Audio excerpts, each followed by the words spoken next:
There was a 27-year gap between the first operation in this theatre and the first recorded use of ether as an anaesthetic. So count yourself lucky.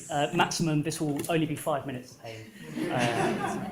I run a charity that was set up over 500 years ago, and we work here in South London on complex urban health challenges, as well as supporting wonderful hospitals like Guy's and St Thomas's.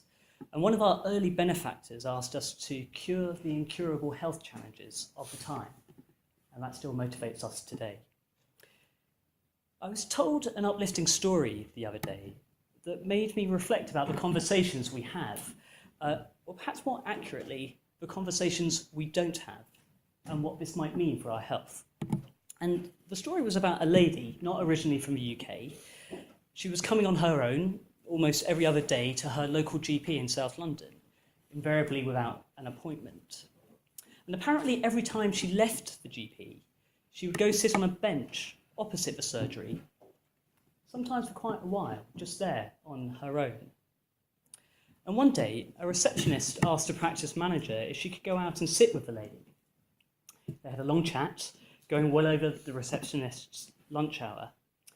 And I don't know exactly what they spoke about, but I'd like to imagine that maybe they discussed the weather and what it was like to live in London and to be new here and to not know people and perhaps to be a little lonely.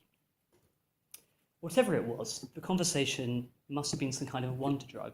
It had a huge restorative effect, and the lady came to the practice less and less, seemingly in much better health. So, that conversation between the receptionist and the lady, that's a conversation that often doesn't happen, but this time it did, and with real results. I think at another level, though, there's an additional conversation that doesn't happen, or doesn't happen enough, which is a conversation about what do we each read into a story like this. I'd suggest at least 3 readings. There may be many more. The first is, what the hell was the receptionist doing? You might have thought the same. Hidden not particularly deeply within that story is a reception without a receptionist for quite a long time. And I'm not sure how I would have felt had I been sitting in the surgery. So let's call that the management reading. The second is, what would happen if every surgery offered this service? It clearly had an impact. It probably saved the taxpayer money. It appeals a lot to those of us who love finding new ways of doing things. I can imagine the announcement right now, a whole new squadron of receptionist outreach managers, probably happening already. Let's call that the system reading. The third, though, is perhaps the simplest. Why did that receptionist ask to have that conversation? What compelled and motivated them to do something out of the ordinary? And why was it out of the ordinary? From one perspective, it seems the most natural thing in the world to want to have a conversation with somebody who's lonely. Our health system is full of people with the deepest motivation to care. And you could call that the people reading. I think, though, it may be closer to love.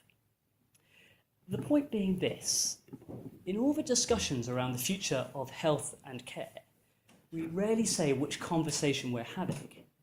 We talk about numbers and regimes and processes, all of which are hugely important.